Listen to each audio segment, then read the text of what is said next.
today we're talking about husbands and wives and listening to people, and then somehow Peter's going to lump it and include all Christians. Okay. So that's what we're talking about today. He's Chris, and I'm Jeff. We're the Bible guys.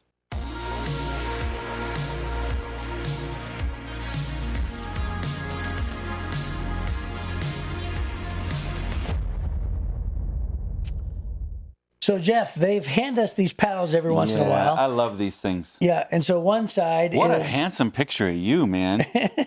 Wow. So there's Chris and Jeff on these paddles that we're holding up. And so this segment today is called Who's Most Likely? I think my picture looks a little gassy. Look at the look on my face. It really does, actually. It really does. Yeah, and I look like I'm explaining something. Yeah, you look like you're going to tell somebody off in a second. But I look Tell somebody gassy. off? Yeah.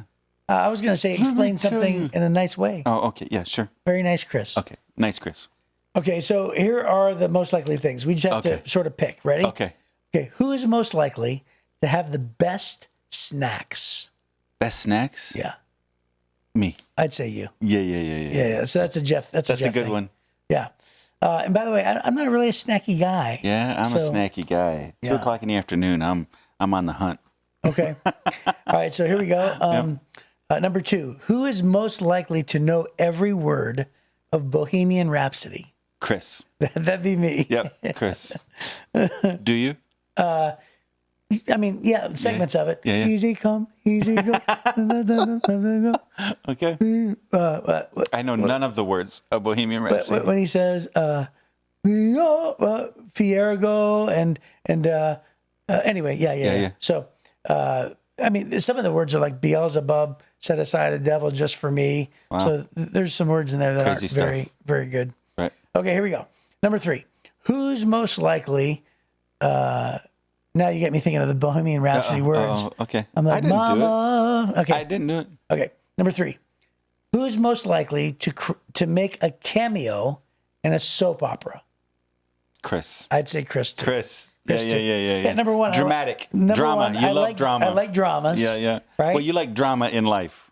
Drama in life? Oh, yeah. Everything is the best, the worst. You're going to jump off a bridge. Oh, you're I gonna, see what you're saying. Right? You love it. I thought you meant love drama. I thought you meant drama like the way that some people always have drama following them. Oh, no. You love it. You love it. All right. You love making drama. I see. Yeah, well, Mm-hmm. Number 4, who is most likely to eat pizza for breakfast? Jeff. That is Jeff. Definitely Yes. Jeff. And did you know, strangely enough, I'm not that big of a fan of pizza. Oh, what? I know. I don't think you're a Christian. I know. You need to check your salvation. There's several things that, like the chocolate, the pizza. Chris, I'm just not a. Why are we friends? I know. More for Jeff. That's why. There it is. Okay, and then finally, number 5, who's most likely to throw a wedding for their pets? Chris.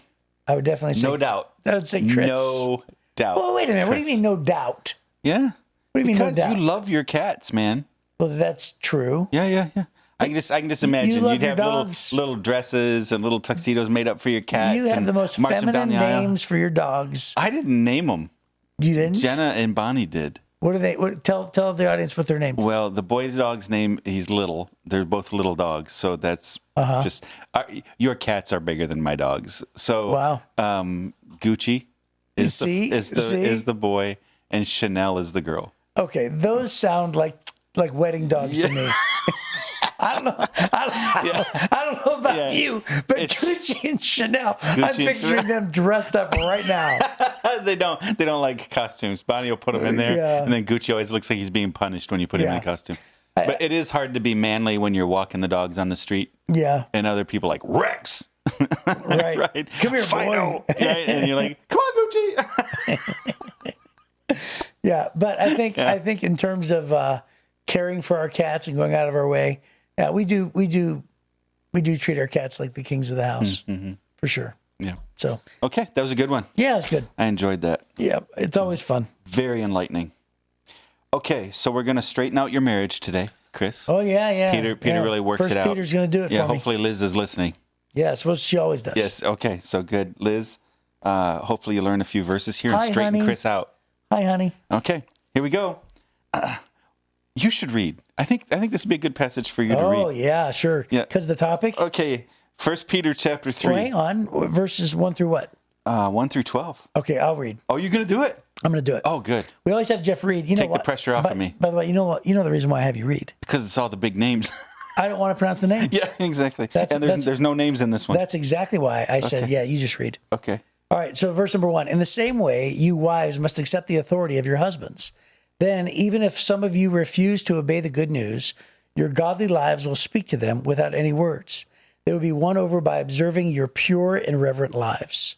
Don't be concerned about the outward beauty of your fancy hairstyles, expensive jewelry, or beautiful clothes. You should clothe yourselves instead with the beauty that comes from within, the unfading beauty of a gentle and quiet spirit, which is so precious to God. This is how the holy women of old made themselves beautiful. They put their trust in God and accepted the authority of their husbands. For instance, Sarah obeyed her husband Abraham and called him her master. You are daughters when you do what is right, without fear of what your husbands might do. In the same way, you husbands must give honor to your wives. Treat your wife with understanding as you live together. She may be weaker than you are, but she is your equal partner in God's gift of new life. Treat her as you should, so your prayers will not be hindered. Finally, all of you should be of one mind. Sympathize with each other. Love each other as brothers and sisters. Be tender-hearted and keep a humble spirit. Don't repay evil for evil. Don't retaliate with insults when people insult you. Instead, pay them back with a blessing. This is what God has called you to do, and he will grant you his blessings. For the scriptures say, if you want to enjoy life and see many happy days, keep your tongue from speaking evil and your lips from telling lies. Turn away from evil and do good. Search for peace and work to maintain it. The eyes of the Lord watch over those who do right, and his ears are open to their prayers. But the Lord turns his face against those who do evil. I have found myself on more than one occasion quoting that verse, if you want to enjoy life and see many happy days, keep your tongue. There's been more than one time I've had to tell somebody, buddy, yep, I'm about ready to knock your lights out. Right. And so I misappropriate that verse. Right. You just hijack it. I do. Totally misapply it. Hey, I'm going to threaten you, which isn't right, but I'm going to quote a Bible verse, so it seems right. That's right. Oh, that's so funny. I'm going to quote it inappropriately. Right. If you want to enjoy life and see many happy days, watch your tongue. Oh, that's so funny. That is so funny. That's not what he means, but it's funny. It's not. Yeah. So let me read. There's both notes on the section on women in the on wives in the Life Application Study Bible. I think are fantastic because they give some cultural understanding of how he's writing here. Yep. So the first one says, when a man became a Christian, he usually would bring his whole family into the church with him. And you can see, for example, the conversion of the Philippian jailer in Acts. Chapter 16, for instance, he became a Christian. He brings his whole family. By contrast, a woman who became a Christian usually came into the church alone. Under Roman law, the husband and father had absolute authority over all members of his household, including his wife. So this is Roman law, not religious law or Christian law. Demanding her rights as a free woman in Christ could endanger her marriage if her husband disapproved. Peter reassured Christian women who were married to unbelievers that they did not need to preach to their husbands. Under the circumstances, their best approach would be one of godly behavior. They should show their husbands the kind of self-giving love that Christ showed the church. By being exemplary wives, they would please their husbands. At the very least, the men might allow them to continue practicing their faith. At best, their husbands would join them and become Christians too. Yeah. So the note here is kind of implying that Peter's motivation is not submission for submission's sake. It's what does it take to capture the attention of a lost husband and bring him to Jesus? Because the most important thing in any person's life is where do they stand with God? So if the woman became a Christian first, one of the most important things she could ever do out of love for her husband is bring him to Jesus. But in their culture, Roman law set the man up as being absolute dictator of the home. And so if she became adversarial, always preaching at him and things, she might push him away from Jesus. But by her demonstrating that Jesus changed her life, might capture his attention. That seems to be his intent here, rather than trying to highlight, hey, you behave and do what your husband says. Right, that doesn't seem to be it. His motivation seems to be that they would then see the life change in her. And if there's one thing that's truly evident by working through, this last series through the book of Acts chronologically, covering all the books of Paul, we certainly see that context is really important, right? Context of culture, context of intent, surroundings, experience, all of that takes place, and it actually helps us frame the sentences that are written. Yeah. And so let me read another note as well from the Life Application Study Bible in verse number 7. And it says this: when Peter says that women may be weaker than men, he's not implying moral or intellectually inferiority, but recognizing in general, women are not physically as strong as men. Women in his day, if unprotected by men, were vulnerable to attack, abuse, and financial disaster. Women's lives may be easier today, but women are still vulnerable to criminal attack, physical assault, family abuse. And in spite of increased opportunities in the workplace, many women still earn considerably less than most men, and a huge percentage of those who are poor are single mothers and their children. A man who honors his wife as his equal will protect, respect, help, and stay with her, and he will lighten her load whenever he can. He may be sensitive to her needs, and he will relate to her with courtesy, consideration, insight, and tact. Yeah. So again, it's just that it's weaker is not weaker or inferior. Weaker is just talking about generally physical the strength. Protection part of it because of the physical part. Yeah. So Heritage Church, the church that we work at, we also have a gym there. And there's men that work out in the gym. We have trainers and all that kind of stuff, and women that work out in there. And there are some very strong women, physically strong women in the room. But me coming in at 200 none of your business pounds, right? Even not being in the best shape, although I'm getting in shape, will physically dominate the strongest of the women in that room. It's just how we're physically made. But our trainers, they have classes teaching women how to defend themselves in case of an attack or something. There's this whole class on that, which is really great. And one of those things is, your goal is to surprise your attacker so you can create space and get away. Right. Because you're not going to stand there and throw down. All right, we're going to throw hands, right? At that point, it's just not going to happen because physically we are different, and there's not a superiority thing, but there is vulnerability, and that's what Peter's trying to protect is the vulnerability. But the way that you know that that's what he's highlighting is because he says, "You treat her as you should, so your prayers will not be hindered." Right? So this is a spiritual issue that we would treat. He's saying if you leave a hurt in the heart of your woman, God won't hear your prayers. Right? If you hurt your woman intentionally, God won't hear your prayers. I think he's hinting here, if you hurt her unintentionally, God won't hear your prayers. I think that that's both physical and spiritual. This is a spiritual matter that he's saying, men, you take care of your wives. You love them like Jesus loves them, right? And we are weaker than Christ, right? And instead he gave his life for us to rescue us from the evil one. And we should have, Paul writes about it in Ephesians 5. He said, you should have the same love for your wives that Christ had for the church, and he gave himself for her. These are those in the same context, right? So if you leave a hurt in the heart of your woman, if you do damage, you are not honoring God, and God won't hear your prayers.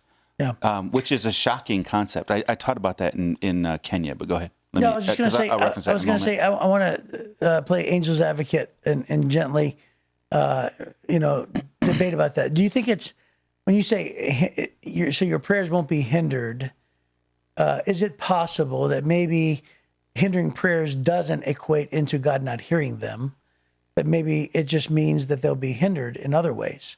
Like, for instance, the direct communication with God and the blessings that come down, right? So, like, is it possible that maybe God hears them?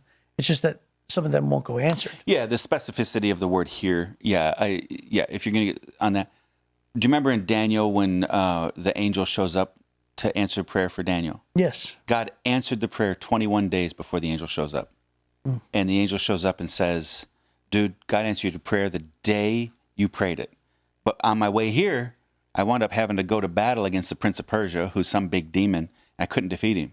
So God had to send Michael, the archangel, the big dog, to come down and defeat him so that I could bring this answer to you. So God's power in prayer, answering prayer, was immediate. Yeah. But getting that answer. That's such a great story. But I know. And then he says nothing else about it. You're like, come on, man. It's never mentioned again. right? But this idea that God had immediately answered prayer, but the forces of darkness were holding back that answer is very substantial. So I feel like this could be the reverse of that, right? That if I allow this evil to cause me to hurt my wife, that becomes the block between having any kind of interaction with God in this moment. So does he hear? Of course, God knows everything. Okay. Is he hearing like, I'm going to resolve that for you? He's ignoring you in that one. So you didn't literally mean choosing to ignore. Does he hear the audible sound? Sure. Yeah. But he's ignoring you. Right. He's That's correct. Your prayers are hindered. They're not effective. That's right. They're not like they were. Yeah. So if you leave a hurt in the heart of your woman, God's going to ignore your prayers. How about that? Yeah. And I think that's very substantial because this affects everything, not only for you, but for your entire family. And that's a big deal. So on both sides, he's talking about demonstrating love and graciousness to each other. And then he ties it all together. All of you should be of one mind. And I think he's talking not only all y'all church people, I think he's talking in the context of husbands and wives. Here, I think that this is so right. It's in the context of husbands and wives, but it applies to everybody. So now at that point, we should be of one mind. We should sympathize with each other. We should love each other. We should be tenderhearted. We should keep a humble attitude. We don't repay evil for evil. She did this to me, I'm going to do this to her, kind of thing. Don't retaliate with insults when you're insulted. You're having a bad day, or he's having a bad day, and he says something rude. The worst thing to do is to say something rude back. It just escalates, right? All those things. Instead, pay them back with a blessing. That's what God's called you to do, and he'll bless you for it. So he'll ignore you if you hurt her on purpose. He will bless you when you choose to do good, even when it's a really rough day and it's not, neither one of you are behaving your best way, right? When you choose to do the right thing. I think that all of those things aren't just for church people. I think that they apply in the exact same context of the things he said about husbands and wives. Yeah. Yeah, and by the way, Peter also again quotes the Old Testament. Peter is a good Jew and knew the scriptures, and so he's quoting Psalm chapter 34 when he says, "If you want to enjoy a good life and see many happy days, keep your tongue from speaking evil and your lips from telling lies. Turn away from evil, search for peace." It's just wonderful. Yeah. So I love it. Suffering for doing good. At the end, right at the end of those, that's next week. That's going to be tomorrow, right? Yeah. Yep. Or Monday. Yes. So, so in terms of the topic, I think we've Well, I just want to highlight the fact that he does talk about clothing here and hairstyles. Some denominations would make a really big deal about this means that you're not supposed to do fancy hair or color your hair or wear makeup or wear jewelry or beautiful clothes, because it's this one phrase here. Paul also mentions, don't worry about those things, be more concerned about the inner beauty. He's not saying it's forbidden. Right. He's saying it's not the goal. Sometimes women, particularly, there's a reason why there's a massive women's fashion industry. Men's fashion industry is much smaller, the amount of money spent on facial creams and makeups and clothing and shoes and all those kinds of, a lot of money spent, but it's way more on the women's side because, that's sometimes the thoughts of the woman. And what Paul is saying here is not that you shouldn't enjoy those things. What he's trying to tell us is they should not be the purpose of your life. You don't live for them. And by the way, you can be beautiful on the outside and ugly on the inside. So the more important thing, it's always with God. It's always about what's on the inside. Right. The outside is the outside, whatever. Right. So is it okay for a woman to wear makeup and wear pearls? Hey, if the barn needs paint, paint it. That's the way I feel about it, right? But which I got in trouble for saying that one time from stage. But you just called a woman a barn. No, I did not say that. I did not say that. Barn. Now you're putting words in my mouth. I didn't call a woman a barn. I'm from Ohio, man. I drive by unpainted, nasty barns and fields. We had so many barns in Lapeer when I was a kid. There was barns everywhere in Lapeer, Michigan. But, so sure, do those things. It's just what's on the inside. It's the same thing with regard to giving. Yeah. God says he loves a cheerful giver. It's the cheer that he wants, not the giving. It's the cheer. Jesus said, where your treasure is, that's where your heart is going to be.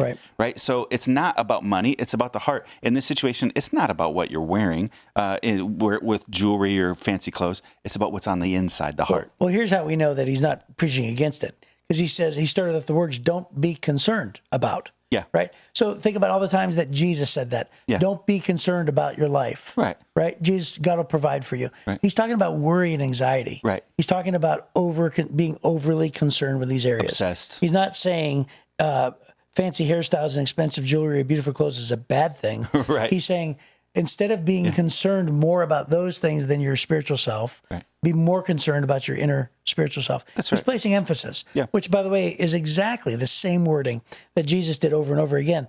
So again, it's just the idea that, somebody would preach against those things is just crazy. Yep. It's silly town. Yep. That's what that is. And then I love the fact that, and this is one of my favorite verses I like to remind my wife about is, Bonnie, is that Sarah obeyed her husband Abraham and called him her master. And the King James, it says she called him Lord.